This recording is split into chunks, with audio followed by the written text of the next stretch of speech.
All right, I'm going to open this one up by just repeating a tweet from Senator Ted Cruz, who was on earlier. Deporting murderers reduces murders. How about that? Joining us now, Marc Thiessen, Fox News contributor, Washington Post, I don't know, columnist. Yeah, well, so Ted Cruz is on message.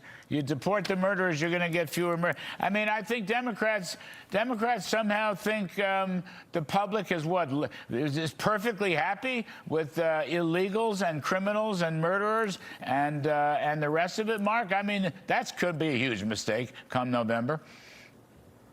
I agree with you, Larry. I mean, look, I think they've completely misread the immigration situation. Americans were unhappy with Trump's execution of his deportation policy because 2 Americans died in confrontations with our customs officers in Minnesota, and people don't like it when Americans die, regardless of the circumstances.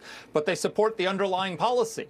All the polls show, even after Minnesota, that super majorities of Americans want to deport everybody with a criminal record. Majorities want to deport everybody who came during the Biden years, and majorities oppose sanctuary city policies. So if President Trump fixes the execution, which he's doing, he's got Tom Homan doing that, the American people are still behind him. It's one of the reasons why they elected him. They gave him a mandate to secure the border and to deport these illegal migrants.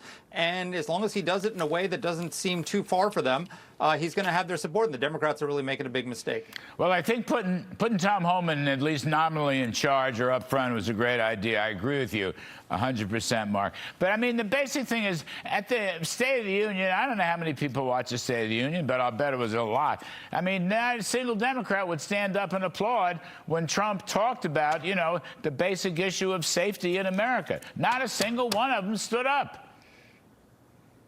Yeah, no, he gave, that was one of the most brilliant moments of the speech when he said, stand up if you agree with me. The American people should protect American citizens first, not illegal immigrants. And no one on the Democratic side stood up. That's going to haunt them until November.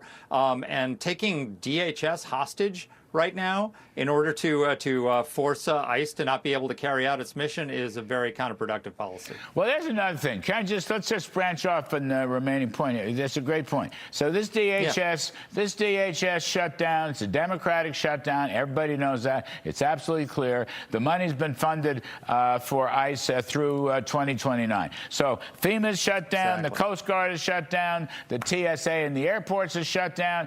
I mean, come on. This is... The Democrats are killing themselves on this stuff.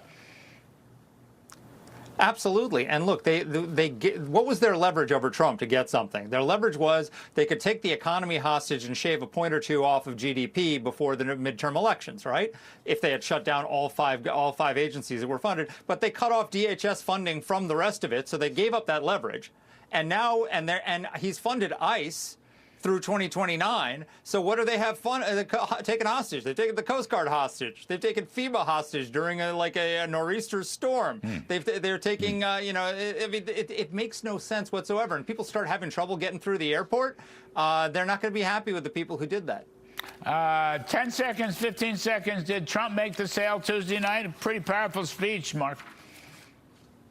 It was a great speech. It was one of the best speeches any American president has given in the State of the Union, and I've had something to do with a few of them. Wow. Marc Thiessen, thank you, buddy. We appreciate it. Hope to see you soon, folks.